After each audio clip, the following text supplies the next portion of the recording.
मनोबुद्ध्यहङ्कारचित्तानि नाहं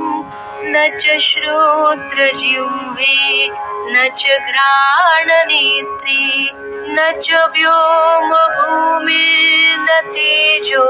न वायुः चिदानन्दरूपः शिवोऽहं शिवोऽहम् न च प्राणसंज्ञो न वै पञ्चवायुः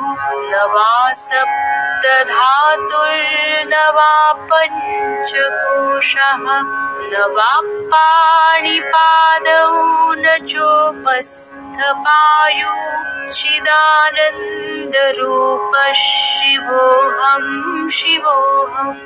न मे द्वेषरागौ न मे लोभमोहौ